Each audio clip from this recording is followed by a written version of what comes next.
तो भाई लोग पीके संतान चल बता दिल स्वागत करे भाई लोग। आज गजब यार गजब एकदम छिनरई वाला शायरी भाई लोग लिखला बनी गजब मजा आई सुने सही बताता नहीं भाई लोग। हम खुद शायरी लिखले बनी शायरी लिखे नहीं भाई लोग, गाना शायरी सब लिखले भाई लोग। सुनो जा ना मजा आई तो कह अच्छा लगे तो भाई चैनल सब्सक्राइब जरूर कर दीजिए भाई लोग। एगो लड़का कहता है एगो लड़की से,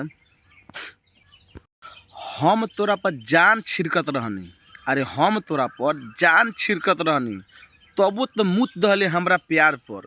अरे हम तोरा पर जान छिड़कत रहनी तबो तो मुत दहले हमरा प्यार पर। आ कसम खा के कहता ने जोरे छिनरी तो कबो ना टिकबे एगो भतार पर। तो भाई लोग एक दूसरा शायरी भाई लोग, जैसे एगो लड़का लड़की से प्यार करता आ लड़की लड़का धोखा देके आ उ लड़का से बतियावती जौन लड़का एक से दुश्मनी चलता लड़का से उ लड़का से बतियावती है लड़का के दुश्मन से बतियावती है एक छोड़ के। तो लड़का कहता कि उ हमारा जज्बात से खेलता, कि उ हमारा जज्बात से खेलता, जवन पानी हम हेलल चाही उ पानी उ हेलता। आ जोरे छिनरी जौन हमके मारे खातिर सुपारी दिल रहे आज उहे तो होके पेलता।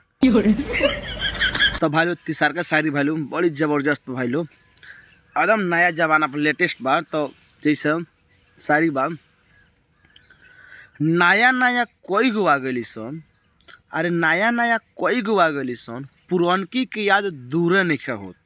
अरे नया नया कोई गो आ गई सन, पुरनकी की याद दूरे नहीं हो।